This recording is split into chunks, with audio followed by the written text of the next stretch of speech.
Tuan-tuan, sekarang kita ada kaedah untuk menentukan kiblat. Antaranya kita menggunakan dipanggil isti'adzah. Ini di perkara yang paling asas. Pada tarikh tertentu, matahari duduk atas Kaabah. Dan kita boleh semak bayang ialah menuju ke arah Kaabah pada tarikh-tarikh equinox tertentu. Di Selangor banyak masjid yang tersalah. Saya pergi ke Selayang, masjid yang atas bukit, tersalah kiblat. Kapek dia terpaksa ditukar. Ini dibina oleh JKR pada tahun 80-an, baru 80-an. Masih ada masalah tentang kiblat. Ada masjid, ada surau yang terpaksa diubah kapeknya dengan selotip. Kerana masalah yang simple tetapi sebenarnya sangat penting. Dan Alhamdulillah, dalam kesempatan kuliah Maghrib kita pada malam ini, kita berada dalam bulan Syaban. Satu peristiwa yang besar berlaku dalam bulan Syaban, iaitu pada 15 Syaban, ialah pertukaran kiblat daripada Masjidil Aqsa ke Masjidil Haram. Dan Allah rakamkan peristiwa ini dalam surah Al-Baqarah. A'udzubillahi minasyaitonirrajim. Qad nara taqallaba wajhaka fis sama'. Qad nara taqallabaka wajhaka fis sama'. Falanwalliyannaka tadha. Falwalliyannaka qiblatan tadhaha. Fawalli wajhaka syatral Masjidil Haram. Wa haitsama kuntum fawallu wujuhakum syatrah. Wa innal ladzina utul kitaba ya'lamuna annahu al-haqq.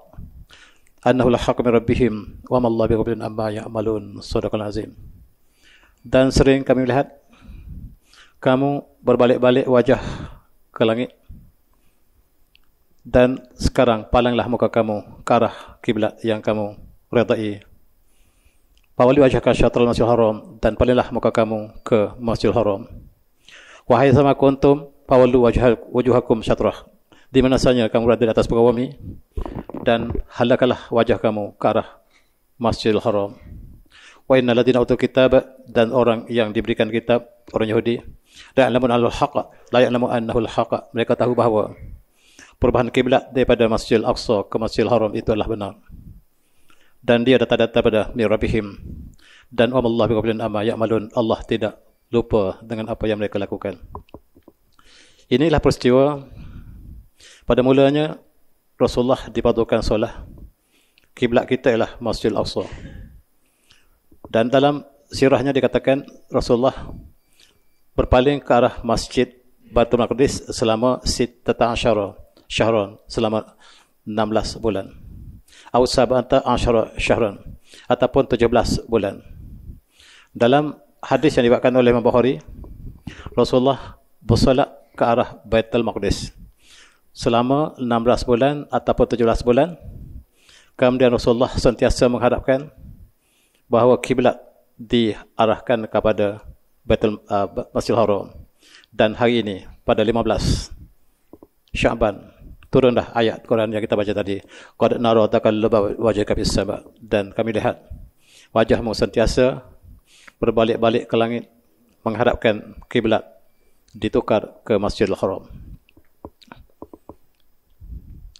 Pada mulanya inilah kiblat kita, Masjidil Aqsa. Masjidil Aqsa sekarang di Gunung Malang. Dan kalau kita lihat dari segi kiblat sekarang, kalau kita lihat Mekah ke Jerusalem atau Baitul Maqdis, Madinah terletak di tengah-tengah.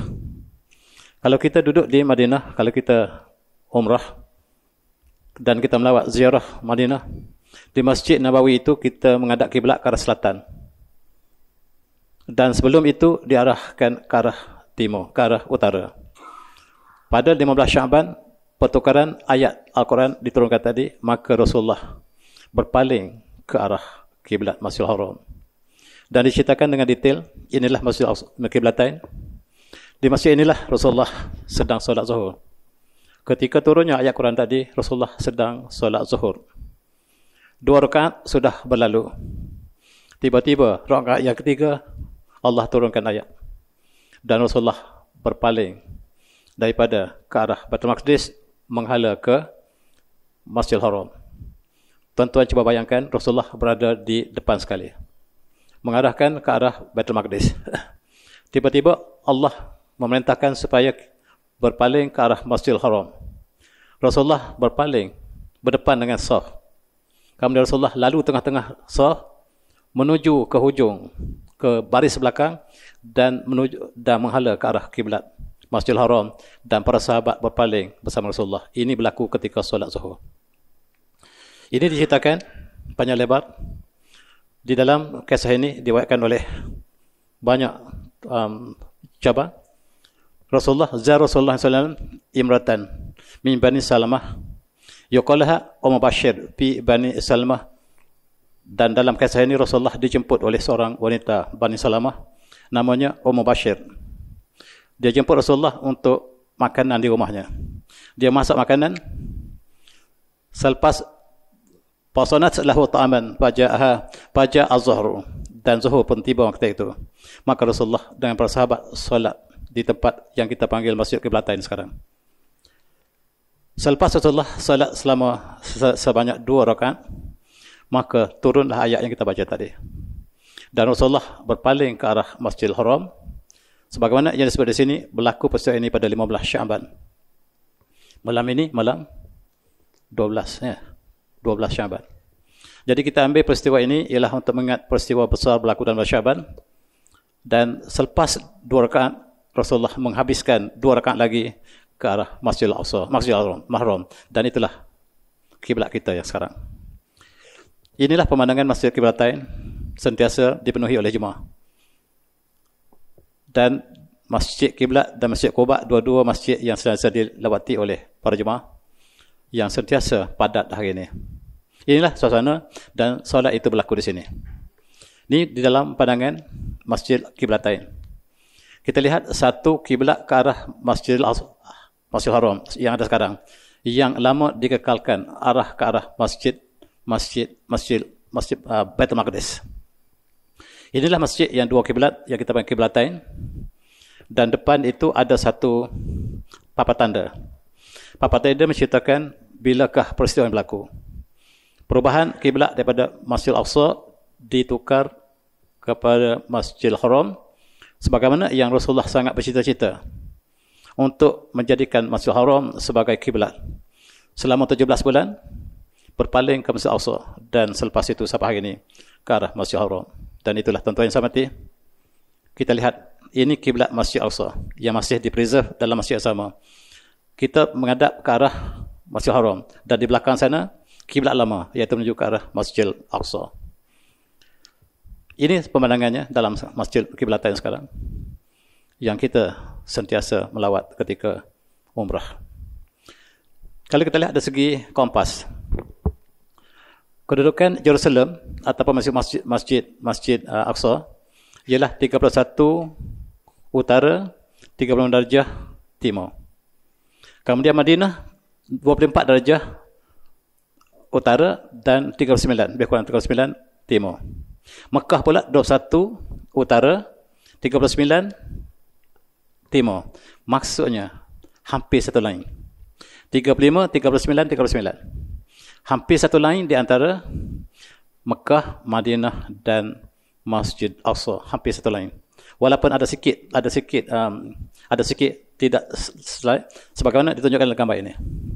Ya, depan itulah masjid kiblat kita. Kemudian ke arah masjid, perbezaannya lah satu darjah yang sangat sedikit. Seolah-olah kita berpaling daripada selatan ke timur, ke arah utara. Tuan-tuan, Kaabah sebenarnya kalau kita lihat, rukun Yamani, rukun Iraqi ini, sekarang dia menghadap kepada 4 benua. Yang satunya dia menuju ke Eropah, satu lagi ke Amerika, satu lagi ke Afrika, satu lagi ke Asia. Seolah-olah itulah seluruh dunia, dan Kaabah kita berada di tengah-tengah. Dan kita lihat dari segi Kaabah, dari segi kiblat, Mekah dengan Madinah jaraknya 200 batu ataupun sekitar 300 km lebih. Ini ialah kedudukan, dan kita lihat hampir tegak ke utara, hampir. Inilah yang kita kenal Masjid Aqsa yang sedang dirundung malam. Ialah kiblat kita pertama. Dan Masjid Aqsa sekarang sedang diceroboh oleh Yahudi. Sudah sejak pada 1948 penduduk Jerusalem, termasuklah Palestin seluruhnya, dizolimi oleh Yahudi yang telah merampas bumi mereka. Dan Masjid Al-Aqsa terdapat di Jerusalem, yang Jerusalem sekarang dijadikan sebagai ibu negara Israel. Peristiwa ini tercatat pada Zuhur hari Selasa 15 Syaban, pertukaran kiblat daripada Masjid Al-Aqsa ke Masjidil Haram, dan sekitar tahun 622 Masih. A'udzu minasyaitonir rajim.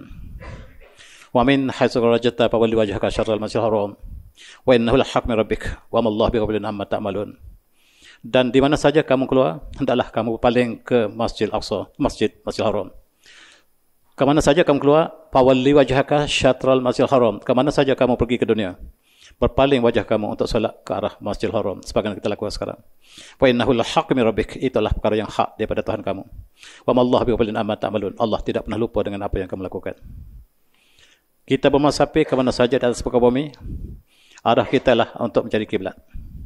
Masalah utama apabila Islam berkembang ke seluruh dunia ialah kiblat. Di Masjid Istiqlal, Masjid Batawi, tuan-tuan, yang dibina oleh Belanda, Belanda sengaja salahkan kiblat begitu jauh. Dan kesalahan kiblat ini berlaku begitu lama sehinggalah ahli falak kita membetulkan kedudukan kiblat di Masjid Batawi yang sekarang menjadi masjid utama Jakarta. Begitu juga di Sulawesi, tuan-tuan, di Sulawesi.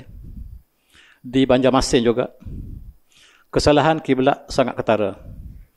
Ketika saya melawat Banjarmasin beberapa tahun lepas, ahli falak mereka mengatakan 75% masjid di Banjarmasin salah kiblat. Negara kita juga tidak kurang. Tetapi peranan yang dimainkan oleh Jabatan Mufti setiap negeri membetulkan setiap surau masjid, dan kita dapati bahawa di antara masjid dan surau ada yang tersalah kiblat. Dan Allah mengatakan, wa min haitsu kharajta fawalli wajhaka syatral Masjidil Haram.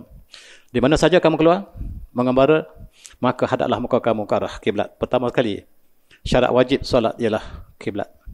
Oleh sebab itu, perkara yang asas untuk kita mengembara mengetahui kiblat. Kita lihat, ini ialah Masjid Aqsa. Orang tidak berpaling ke Masjid Aqsa, berpaling membelakangi Masjid Aqsa untuk ke arah Masjidil Haram. Ini pemandangan di Masjid Aqsa sekarang. Tempat solat ini dipanggil dataran Marwan yang sentiasa diceroboh oleh Yahudi. Masjid Aqsa sentiasa diceroboh setiap masa. Kita lihat, inilah gambar Masjid Aqsa, kiblat kita pertama. Di sini ada beberapa masjid. Pertama ialah masjid kiblat kita, Masjidil Haram, Masjid Baitul Maqdis yang kita sebutkan tadi, atau Masjid Aqsa tadi. Itu yang warna hijau. Kemudian Dome of the Rock yang warna biru, yang tuan-tuan lihat di situ. Dan Musalla Marwan, iaitu dataran. Di sinilah tempat kita berkumpul untuk solat raya dan sebagainya. Kita lihat ketika umat Islam sedang bersolat hari raya pada lepas, mereka ditembak dengan gas oleh Yahudi. Terletak di dataran Marwan, Masjid Buraq, iaitu ada peristiwa yang ada hubungan peristiwa Isra Mi'raj, dan ada juga menara-menara yang terdapat di sini. Seluruh kompleks ini kita panggil kompleks Masjidil Aqsa. Inilah kiblat kita yang pertama, dan sentiasa diceroboh oleh Yahudi. Gambar ini tahun 1968. Seluruh negara Arab berpadu untuk berperang dengan Israel, yang menang ialah Israel. Hanya dalam 6 hari, semua negara Arab kalah di tangan negara Israel yang kecil, tuan-tuan. Dan mereka telah naik ke atas Masjid Al-Aqsa kita. Mereka naik ke atas Dome of the Rock, dan mereka ingin hancurkan pada hari tersebut. Tetapi Allah selamatkan. Dan generalnya Masjid Daya mengatakan, kalau kita letupkan Masjid Al-Aqsa hari ini, saya bimbang seluruh umat Islam bersatu dan menghancurkan kita, sebab kita sekarang melawan dengan negara Arab. Masih ramai lagi negara umat Islam di luar negara Arab. Dan saya bimbang, kata Masjid Daya, yang kemudian menjadi Perdana Menteri Israel, saya bimbang kalau kita letup hari ini, umat Islam akan bersatu. Oleh sebab itu kita tangguh untuk kita letupkan. Dan masjid ini masih kekal sampai hari ini, dan mereka sentiasa berusaha untuk merobohkannya. Pada tahun 1973, mereka membakar masjid kita. Masjid Al-Aqsa dibakar oleh Perdana Menteri yang tak sabar. Sebab Masjid Dayan kata, kita tangguh dulu, kita letup juga, tapi bukan sekarang. Dan Perdana Menteri ketika itu seorang wanita, namanya Golda Meir. Dia tak sabar lagi untuk hancurkan Masjid Al-Aqsa, dia bakar. Dan ini gambar yang dibakar pada tahun 1973. Ini kiblat pertama kita, tuan-tuan. Dibakar dan diroboh. Hari ini Masjid Al-Aqsa kita sedang diroboh sebagaimana tuan lihat gambar ini. Diroboh dengan harapan, digali di bawah dengan harapan masjid itu jatuh ke bawah, dan dia mengatakan sekarang kita bina bangunan lain di atas runtuhan tersebut. Mereka mendakwa di situlah bangunan yang mereka sebut sebagai The Third Temple. Kita lihat bagaimanakah tentera Israel. Tentera Israel sentiasa menceroboh Masjid Al-Aqsa. Jemaah yang sedang bersolat tidak ada sebarang senjata. Dan mereka datang dengan seperti yang tuan lihat di sini. Mereka menceroboh dengan senjata yang sebenar senjata atau kadang dengan gas. Mereka sentiasa mengganggu, dan masa yang mereka selalu ganggu kita ialah ketika kita menyambut Ramadan. Ingat, 2 minggu lagi insyaAllah kita sabar Ramadan. Kita sangat bimbang sebab mereka sentiasa mengganas ketika bulan Ramadan. Sekali lagi ketika menyambut Hari Raya, mereka mengganas seperti ini. Ini gambar ketika mereka mengganas ketika bulan Ramadan. Dan itu nasib umat Islam ketika menyambut Ramadan, tuan-tuan. Dan apa yang kita sebut Palestin telah hilang. Yang ada ialah Israel. Manakala kota Jerusalem dijadikan sebagai ibu negara Israel. Di situlah letaknya Masjid Al-Aqsa. Ini gambar tahun lepas, tuan-tuan. Gambar pada 10 Mei 22 tahun lepas. Pada tahun 2021, masjid diceroboh ketika kita menyambut Hari Raya. Kita sangat bimbang tahun ini ketika kita mula berpuasa. Selalunya mereka mengganas. Setiap bulan Ramadan, mereka mengganas. Dan kita sudah hampir bulan Ramadan. Ini tahun lepas. Mereka masuk ke Masjid Al-Aqsa dan melepaskan gas. Sebahagian daripada umat Islam tercedera dalam peristiwa ini. Ada yang terbunuh. Tahun ini saja 50 orang telah terbunuh. Yang dilakukan kezaliman dalam bentuk yang sama. Mereka mengganas di Jerusalem dan mereka meruntuhkan rumah-rumah umat Islam di West Bank. Dan tuan-tuan boleh baca berita setiap hari dan ketika yang menggambarkan apa yang mereka lakukan kepada umat Islam yang duduk di sekitar kiblat pertama kita. Bangsa bersatu bersidang, tetapi berpura-pura. Setiap kali Yahudi mengganas kepada umat Islam, mereka bersidang kononnya dan mereka keluarkan resolusi kita condemn Israel, kemudian Israel mengganas lagi. Tidak ada kesan sama sekali. Berbeza apabila Rusia memasuki Ukraine. 5 hari saja apabila Rusia masuk Ukraine, mereka bersidang. Tengok, dapat stand back mereka. Ketika umat Islam diceroboh 73 tahun, mereka tidak pernah kisah dengan umat Islam. Tetapi bila Rusia memasuki Ukraine, 5 hari saja, mereka telah bersidang dan membuat sekatan ekonomi kepada Rusia. Dan mereka tidak pernah membuat sekatan ekonomi kepada Israel yang mengganas hampir setiap tahun. Jangan percaya kepada bangsa bersatu. Mereka mempermainkan umat Islam. Dan mereka tunjukkan sikap mereka yang tegas apabila Rusia masuk ke Ukraine, sedangkan Ukraine adalah sebahagian daripada negara Rusia. Dan mereka segera untuk boikot Rusia dalam konteks tersebut. Tetapi Israel mereka tidak pernah lakukan. Oleh sebab itu, tuan-tuan, setiap bulan Mei, setiap bulan Mac, kita memperingatkan Hari Al-Quds sedunia. Hari umat Islam disembelih. Pada tahun 1948, umat Islam disembelih, tuan-tuan. Disembelih dan kita peringati Hari Nakbah ini setiap tahun. Dan kemuncaknya lah berlaku pada bulan Mei. Pada bulan Mei, 15 Mei tahun 1948, umat Islam disembelih bergelimpangan. Dan hampir 750,000 umat Islam sama ada dihalau keluar daripada kampung halaman mereka ataupun dibunuh oleh rejim Israel. Dan kita lihat umat Islam bergelimpangan. Ini gambar tahun 1948. Yang mereka membunuh umat Islam. Dan mereka aim kepada kanak-kanak. Sebab kanak-kanak yang membesar dalam masa perjuangan, mereka menjadi pejuang yang kental, laki dan wanitanya bila besar besok. Oleh sebab itu mereka habiskan umat Islam. Dan ini gambar yang cukup menjadi hati, tuan-tuan. Apakah bangsa bersatu bertindak? Benar bertindak, tapi lambat. Mereka bagi ruang supaya Israel membunuh umat Islam. Kemudian selepas selesai membunuh, mereka bersidang. Dan mereka condemn Israel. Dan lepas itu Israel mengganas lagi. Itulah nasib umat Islam. Dan yang membunuh ialah Henry Geni. Apabila dia membunuh umat Islam, berjaya membunuh pada tahun 1948, dia dinaikkan pangkat untuk menjadi pesuruh jaya tinggi British di Melaya. Tujuannya lah untuk jadikan Melaya sebagai Palestin kedua. Yang tuan-tuan sangat sayang itu ialah musuh Islam utama, Sir Henry Gurney namanya. Ingat dalam satu hadis Rasulullah bersabda, la tusyaddu rihal illa ila salati masajid. Tidak perlu kita bersusah payah untuk menyiapkan keadaan kecuali untuk melawat 3 buah masjid. Al-Masjidil Haram, wa Masjid Rasulullah sallallahu alaihi wasallam, wa Masjidil Aqsa. 3 masjid yang perlu kita lawat. Masjidil Haram, Masjid Nabawi dan Masjid Aqsa. 3-3 ini ada kelebihan yang sangat jelas. Adapun masjid lain tuan-tuan, tarahnya sama, 25 kali ganda daripada yang sendiri. Dan masjid lain seolah-olah sama taraf. Masjid ini Rasulullah kata ada 3 kelebihan yang perlu kita sediakan keadaan untuk melawatnya lah. Masjid Haram, Masjid Nabawi dan Masjid Aqsa. Tapi sekarang Masjid Aqsa tidak dapat kita kunjungi lagi. Satu peristiwa yang saya ingin sebut, apabila Islam telah berkembang ke seluruh dunia, maka di situ ialah keperluan untuk menentukan kiblat. Dan saya nak berkongsi mukjizat Rasulullah dengan kiblat di Masjid Sana'a. Masjid Sana'a di Yaman.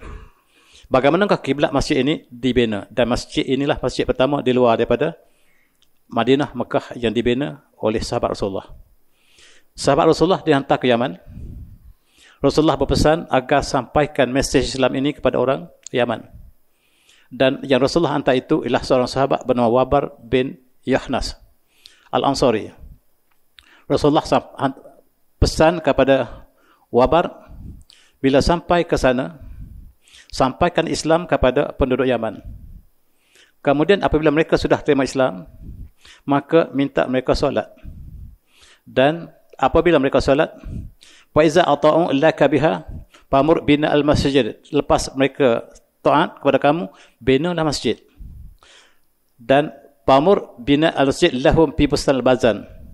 Rasulullah tidak pernah pergi Yaman. Rasulullah kata, kamu pergi cari kebun bazan. Dalam kebun bazan itu ada satu batu, kata Rasulullah. Mukjizat Rasulullah. Kemudian kamu duduk di kebun bazan, kamu lihat batu tersebut, dan tengok satu gunung sama Bukit Din, Gunung Din yang Rasulullah sebut di sini. Maka kamu buat masjid, arah kiblatnya ialah mengarah daripada kebun bazan, ada satu batu, kemudian terus ke Gunung Din. Dan itulah kiblat, kata Rasulullah. Mukjizat yang agung. Dan para sahabat membina masjid berdasarkan apa yang disebut Rasulullah. Ini ialah Masjid Sana'a. Walaupun telah runtuh berkali-kali, dibina berkali-kali, tetapi kiblat masih kekal. Dan batu yang Rasulullah sebut itu ada di sini. Tuan-tuan yang melawat Masjid Sana'a, batu yang Rasulullah sebut itu, Rasulullah tidak pernah pergi ke Sana'a. Ada, masih ada. Dan para sahabat menjadikan batu itu ke arah Bukit Din dan kebun bazan. Dan saya nak sebut siapakah bazan. Ialah arah kiblat. Dan itulah mukjizat Rasulullah yang hanya kita tahu hari ini.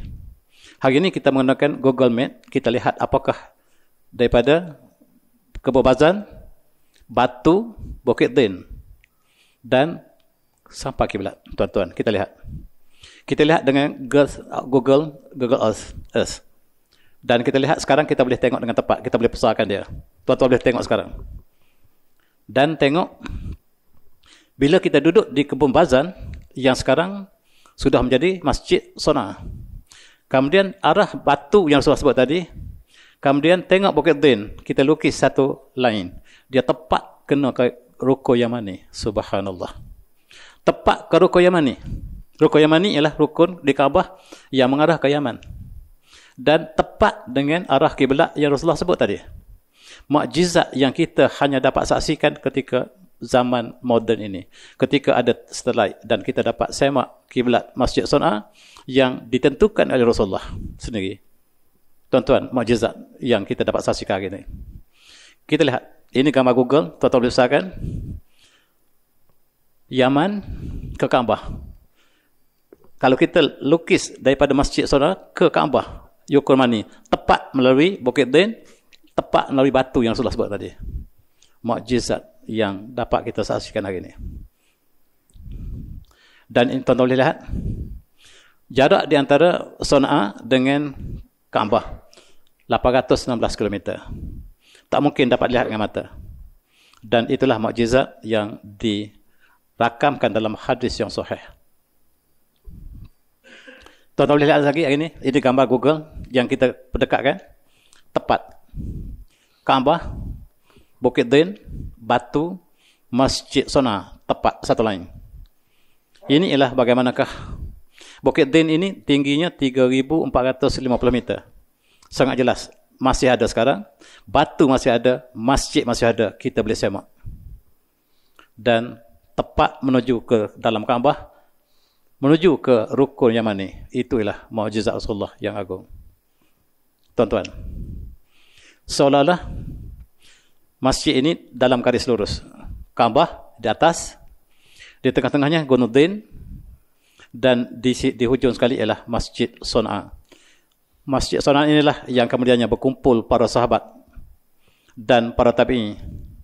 Daripada sinilah Islam berkembang ke seluruh dunia, termasuk negara kita.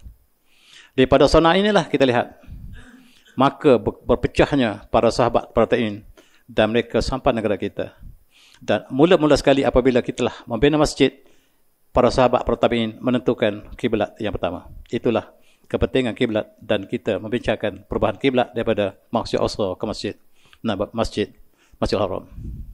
Ini sekali lagi tuan-tuan, satu lain, satu gambar.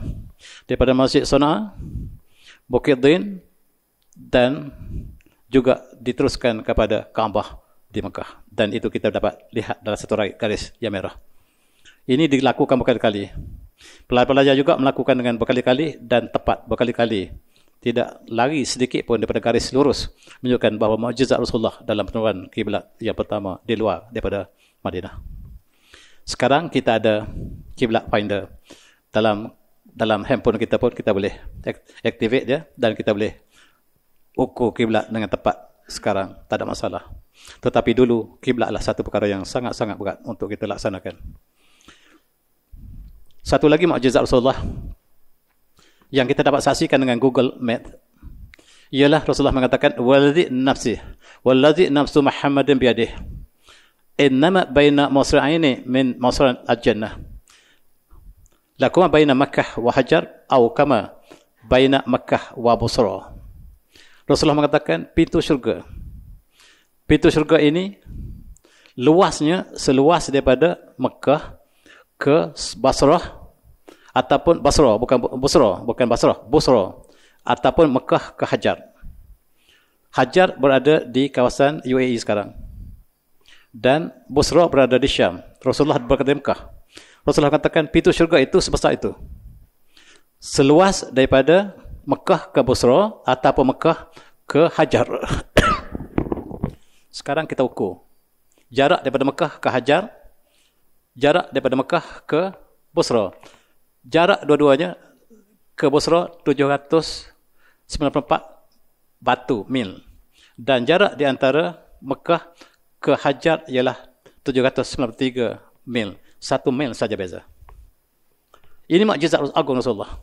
Rasulullah mengatakan pintu syurga seluas ini. Seluas daripada Mekah ke Basra. Dan jarak Basra ini sekarang 790 mil ataupun 1000 km. Sekitar 1000 km. Kedua-duanya sekitar 1000 km. Subhanallah. Bila ada Google Map, kita dapat saksikan mukjizat. Termasuklah kiblat yang ditentukan oleh Rasulullah dalam riwayat yang sahih tadi. Tuan-tuan, sekarang kita lihat sekali lagi. Diukur sekali lagi. Rupa-rupanya kalau kita letak Mekah sebagai pusat, kita buat dengan kompas kita, dia lalu dua-dua titik tadi. Maksudnya jarak Mekah ke Hajar, Mekah ke Basra sama jarak. Dan Rasulullah menyebut itulah jaraknya sama. Dan itulah jarak pintu syurga. Luas tuan. Pintu syurga selitu luas. Dan di Yamanlah ada kisah apabila Rasulullah mengutus surat kepada Kisra, iaitu Raja Parsi. Surat ini sebagaimana tuan lihat dikoyak 3 oleh Kisra. Suratnya kita boleh baca di situ. Apabila Rasulullah mengutuskan sahabatnya membawa surat ini kepada Kisra, Sahabat ini bernama Khuzafah. Abdullah bin Khuzafah membawa surat ini kepada Kisra. Surat ini digulung. Surat ini kata Rasulullah, bawa surat saya bagi kepada Kisra yadan biyadin. Serah ke tangan Kisra sendiri. Abdullah bin Khuzafah, seorang pemuda. Usianya dalam 30 tahun, tuan-tuan. Dia naik kuda daripada Madinah. Terus ke Parsi, cuba kira berapa jauh. Tak berhenti. Dia ambil rehat untuk tujuan rehat semata-mata. Dan dia sampai ke istana Kisra. Dia masuk dalam istana, penuh dengan tentera. Dia masuk dengan kuda dia. Dia turun dengan kuda dia, dia pegang lembing. Dia tikam tam di atas kapet. 1, 2, terperanjak seluruh istana. Siapa pemuda yang hebat ini? Jangan bunuh dia, kita tanya dia apa hajat dia. Kata Abdullah bin Khuzafah, saya datang membawa mesej. Duduk, wahai pemuda. Tidak, saya tidak duduk. Saya adalah utusan, saya bukan tetamu. Oleh sebab itu, saya serahkan surat ini kepada tuan-tuan. Rasulullah pesan supaya saya sampai surat ini yadan biyadin, tangan ke tangan. Rustam datang untuk ambil surat tersebut. Biar saya ambil surat tersebut. Kata Abdullah, tidak. Saya mesti serahkan pada Kisra. Dan kata Kisra, biar dia serah. Pemuda yang berani jangan kita bunuh. Kata Kisra. Dia buka surat. Baca surat, Bismillahirrahmanirrahim. Min Muhammadin Rasulullah sallallahu illa Kisra azim Rum. Surah ini daripada Muhammad Rasulullah kepada Kisra, pemimpin Rom. Salam ala man ittaba'a huda. Salam ala man ittaba'a huda. Sejahtera kepada siapa yang menerima petunjuk. Wa nabillah, dan berimanlah kepada Allah. Wa rasulih. Wa syahada an la ilaha illallah. Alla ilaha illallah wahdahu la syarikalah wa anna Muhammadan abduhu wa rasuluh. Wa adu bi'ati Islam. Adu bi'atillah. Saya seru anda dengan seruan Allah, kata Rasulullah dalam surat ini. Fa ini Rasulullah ilan nasa kaffah. Saya adalah Rasulullah yang diutuskan kepada manusia seluruhnya. Liyunzira man kana hayyan wa yahqal qaul 'alal kafirin. Waslim taslam, dan Islamlah kamu, saya kamu sejahtera. Saya diutuskan Allah untuk sampaikan mesej kepada seluruh manusia. Fa in abaita fa inna ismal mansur alik. Dan sekiranya kamu berpaling, kata Rasulullah dalam surah ini, maka seluruh dosa orang Majusi tertangguh di atas bahu anda. Dan bila Rasul bahasa Kisra membaca surah ini, mata dia bekak, menyala merah, dan orang leher dia keluar sebesar ini, kata dalam hadis ini, menunjukkan marahnya, dan dia koyak suratnya. Dia koyak surat Rasulullah. 1, 2, 3 di depan Allah. Kamu balik, beritahu apakah yang sedang berlaku. Dan Abdullah tidak dibunuh. Rupa-rupanya dalam peperangan yang lepas, orang yang berani tak dibunuh. Yang dibunuh penakut. Yang penakut dibunuh. Yang berani tak dibunuh. Sebab nak tahu apakah mesej seorang pemuda datang ke istana Kisra yang begitu hebat, tidak takut sedikit pun kecuali Allah. Ini pemuda yang dididik oleh Rasulullah. Tidak takut ke satu pun kecuali Allah. Dan Kisra ialah raja terbesar ketika itu, tuan-tuan. Macam Amerika sekarang lah. Macam Rusia sekarang. Apa yang berlaku? Panjang kisahnya. Sebaik saja dia, ini gambar Kisra. Wang siling yang dicetak ataupun ditempa ketika zaman Kisra masih kita dapat saksikan. Dia segera hantar wakil kepada Bazan. Bazan tadi. Dia kata, Bazan, kamu sebagai gubernur saya di Yaman, segera pergi tangkap orang bernama Muhammad. Segera pergi tangkap orang bernama Muhammad. Hidup atau mati, bawa kepada saya. Kata Kisra. Bazan, bila menerima perintah daripada raja besar ini, memerintah orang yang paling kuat, juara gesti Parsi, 2 orang Parsi ini, misalnya tebal, janggut tidak ada, hantar ke Madinah, pergi tangkap Muhammad, bawa balik ke Parsi. Hidup atau mati, itu arahan daripada Kisra, tuan-tuan. Maka 2 orang tadi pergi ke Madinah mencari Rasulullah, nak membunuh. Kemudian dia masuk sampai ke Madinah, jumpa di masjid. Rasulullah di masjid. Dan kisahnya, apa hajat kamu? Kata para sahabat, saya nak jumpa Muhammad. Apa tujuan kamu? Saya nak membunuh dia. Berani, 2 orang ni. Dan diberitahu kepada Rasulullah. Rasulullah kata bertenang. Dan Rasulullah kata, apa tujuan kamu datang? Datang untuk menangkap Tuhan hamba, hidup atau mati. Kata Rasulullah, saya benci tengok kamu. Kamu balik.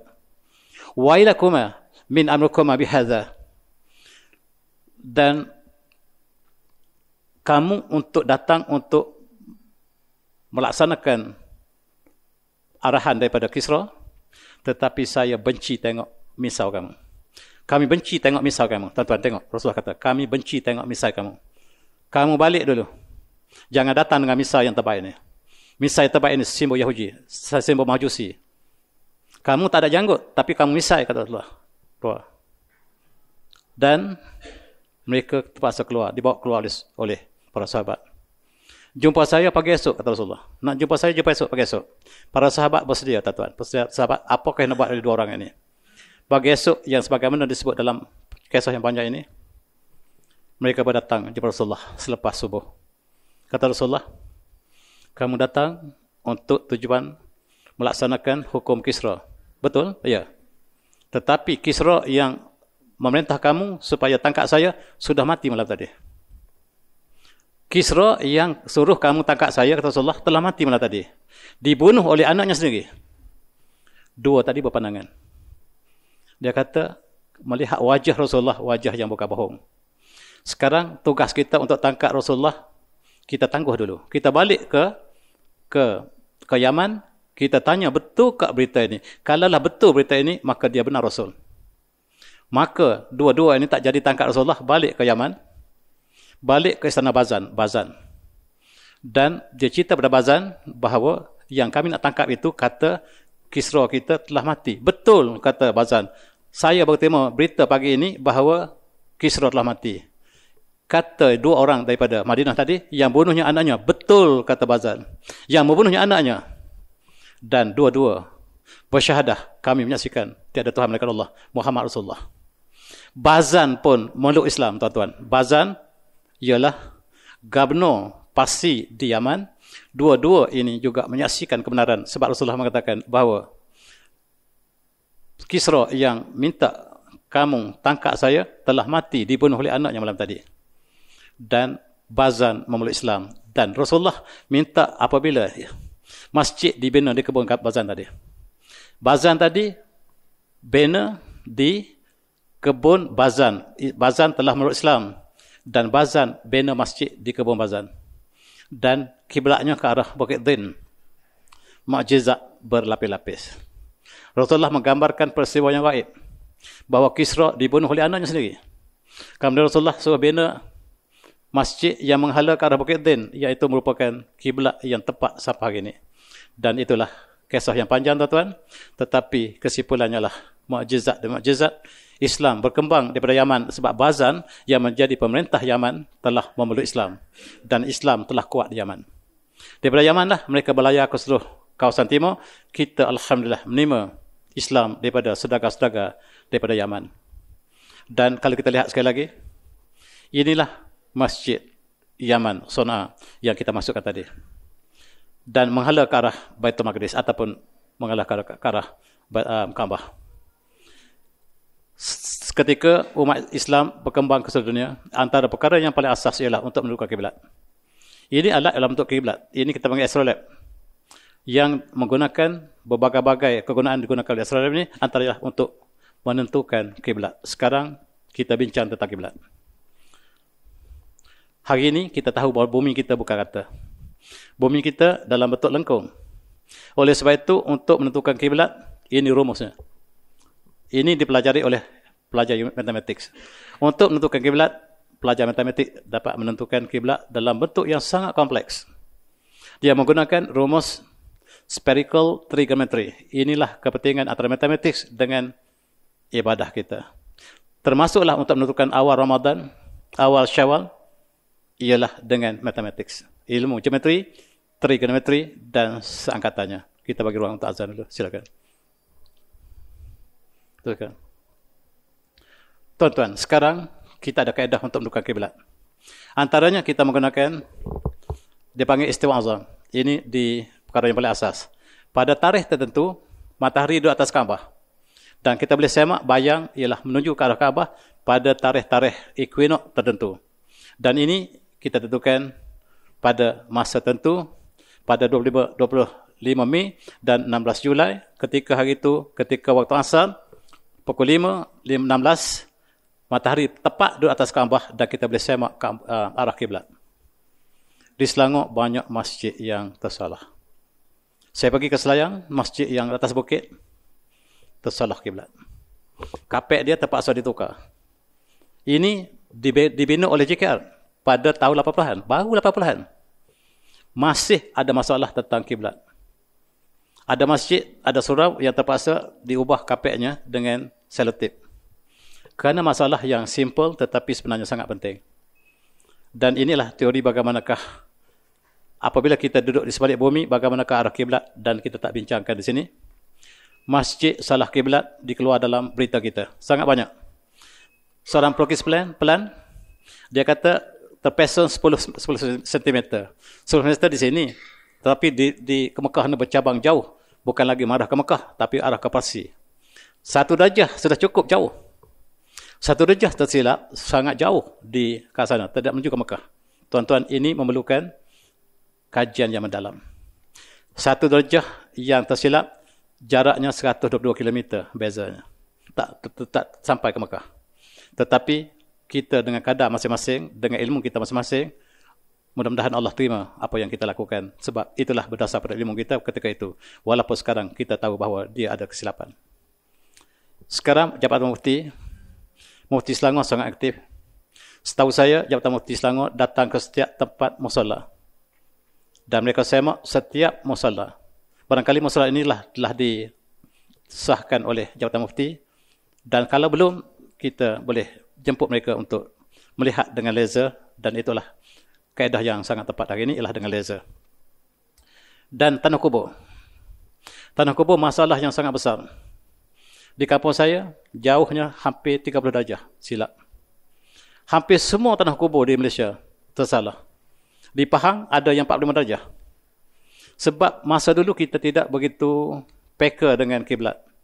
Dan apabila ada yang pertama, jenazah pertama, yang 2 ikut yang pertama, ketiga diikut, dan akhirnya kita sedar kesalahan yang sangat total.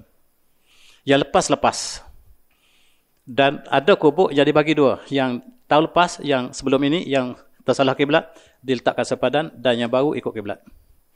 Perkara mudah tetapi susah. Dan kita lihat, hari ini kita ada banyak alat untuk kita menentukan kiblat dan sebagainya. Mudah-mudahan inilah menolong umat Islam. Dan kita masih semakin berilmu, dan kita harap semakin tepat dengan kehendak ilahi tentang syariah kita. Ini kawan saya, Dr.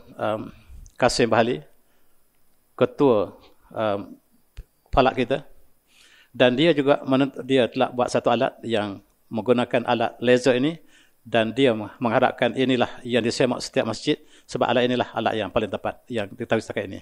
Prototipe kiblatan ini ialah untuk menyemak setiap kiblat di negara kita. Mudah-mudahan kita juga boleh mendapat faedah daripada usaha yang mereka lakukan. Ini ialah persoalan bagaimanakah apabila kita duduk al-askar. Persoalan ini barangkali sukar untuk saya terangkan di sini sebab dia melibatkan dengan gelob dan juga dengan geometri dan juga dengan spektrometri, dan kita serahkan kepada mereka yang pakar tentang kiblat yang melibatkan kutub. Kapal terbang. Kapal terbang sekarang alhamdulillah kita naik kapal terbang memang telah ditentukan kiblat dengan tepat. Kita dapat lihat kiblat dengan tepat, dan itu persoalan yang telah diselesaikan. Kemudian apabila kita keluar daripada bumi, angkasawan yang naik ke langit, bagaimana masalah kiblat kita? Ini persoalan baru yang sentiasa memerlukan penjelasan daripada umat Islam. Di atas kapal terbang, kiblat ke sana, kita ke arah ke sini. So, inilah yang harus kita lakukan setakat yang kita mampu. Tetapi kapal terbang, kebanyakan kapal terbang yang Arab, Saudi, ataupun Turki, ataupun Iran, mereka ada ruang untuk solat. Mereka ada ruang untuk solat yang muat untuk berapa orang. Tapi emas selalu tidak ada. Dan kita lihat ini kapal terbang Iran. Iran memang setiap kapal terbang ada ruang solat, musola. Kelebihan Syiah, tuan-tuan. Kita Sunni, mereka Syiah. Tapi mereka ada ruang untuk solat. Mereka berjemaah di sini. Bergili-gili. Setiap kapal terbang mereka ada ruang untuk solat. Perbezaan, saya pernah naik, saya lupa kapal terbang siapa, ada ruang untuk solat. Saya kata tak silap, Saudi. Yang memang ada ruang untuk solat, tapi mas saya tak pernah jumpa. Dan bagaimanakah kita bersolat di udara? Ada ruang dalam mas yang sangat sempit tetapi bukan untuk semua orang. Dan bagaimanakah apabila manusia telah sampai ke ISS, ke angkasa raya? Bagaimanakah untuk solat? Kalau di atas bumi kita tahu solat kita ke arah Kaabah.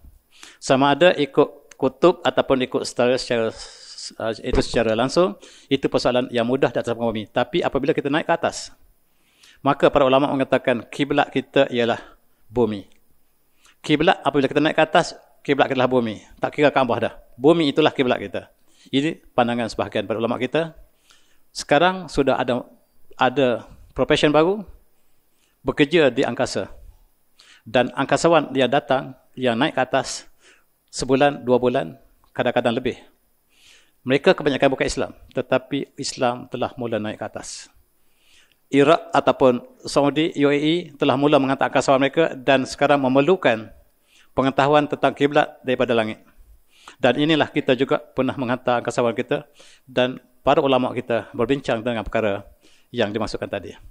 Ini ialah angkasawan kita. Angkasawan yang ke langit, mereka bukan Islam, tuan-tuan. Mereka tidak Islam, mereka tidak solat. Sekarang kita mengutus angkasawan Muslim dan ini antara angkasawan kita yang pertama. Bagaimanakah untuk bersolat di angkasa raya? Dan diselesaikan oleh majlis fatwa kita dan mereka telah memberikan buku, ada satu buku yang kecil untuk menyatakan bagaimanakah solat di angkasa. Ini semakin diperlukan apabila semakin ramai angkasawan Muslim yang ke angkasa dan mereka perlu solat walau-walakan. Solat tidak ada pengecualian. Dan ini ialah Saudi. Saudi mengutus seorang angkasawan mereka, ia bernama Hazzan Al-Mansuri. Dan dia juga ingin solat di angkasa raya. Rupa-rupanya baru 13 orang angkasawan Muslim yang di atas, yang diutus ke angkasa. Yang kita tahu 2 orang yang mementingkan solat. Yang lain kita tak pasti. Yang ini sangat mementingkan solat. Walaupun saya ke langit, saya akan solat. Tapi bagaimana kita solat? Dan fatwa diberikan oleh mufti ataupun ulama Saudi. Kita juga, para ulama kita memberikan bagaimanakah solat di angkasa. Ini 11 orang. Muslim telah pergi ke langit, tetapi apakah mereka solat atau tidak? Wallahu a'lam. Sebab di langit, dalam IS, mereka satu hari, mereka keliling 32 kali bumi. Mereka keliling 32 kali bumi. Apakah mereka harus solat 32 kali 5, 100 lebih kali solat satu hari?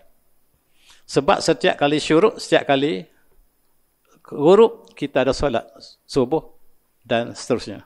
Dan kita pusing bumi bulat, tuan-tuan. 32 kali satu hari semalam. Dan apakah kita harus solat sebanyak 32 kali? Tidak.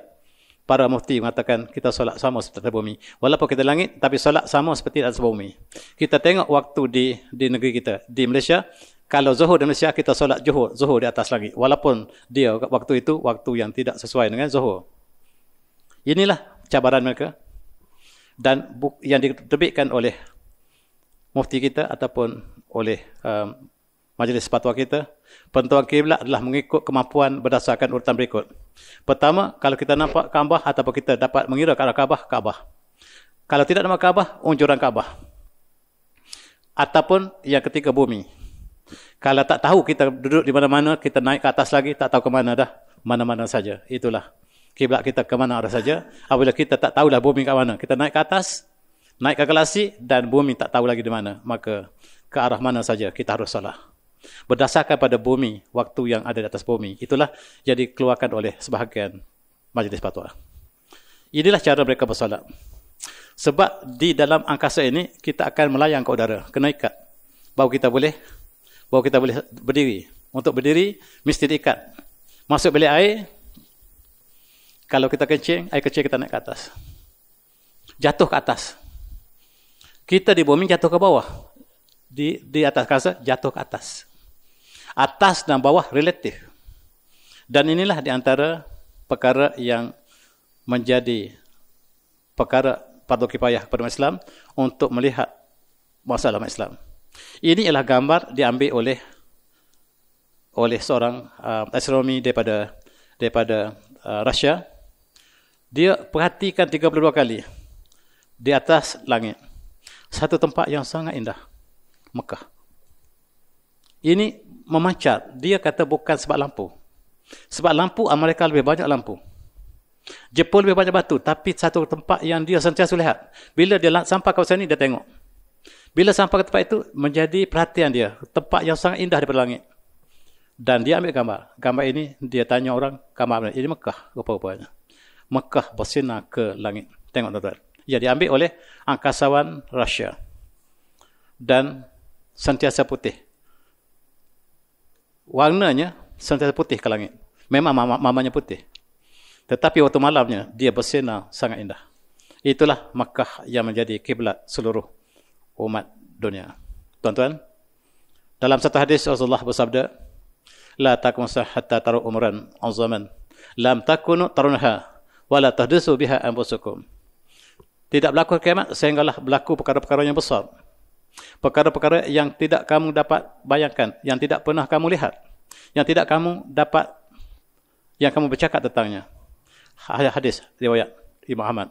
Sekarang kita lihat manusia naik ke langit, manusia berehat di atas langit, manusia naik ke atas ISS, dan perkara-perkara yang besar ini Rasulullah sebut satu masa perkara yang kamu tak dapat membayangkan, yang tak pernah kamu sebut akan berlaku, dan perkara-perkara yang pelik-pelik telah berlaku sekarang tuan-tuan, dan itulah di antara perkara yang barangkali untuk kita sama renungi. Apabila kita bicarakan tentang kiblat, manusia telah sampai ke luar dunia, dan sekarang kiblat harus dinyatakan oleh secara jelas oleh mufti kita dan para ulama yang buat fatwa tentang solat di mana saja. Itulah saja tuan-tuan yang saya ingin sebut dalam konteks perubahan kiblat daripada Masjid Al-Aqsa ke Masjidil Haram, dan kita hari ini solat ialah tiang agama dan kiblat ialah syarat wajib untuk solat. Dan saya sudahi dengan wabillahi taufiq. Assalamualaikum warahmatullahi wabarakatuh. Tasbih sallallahu alaihi wasallam.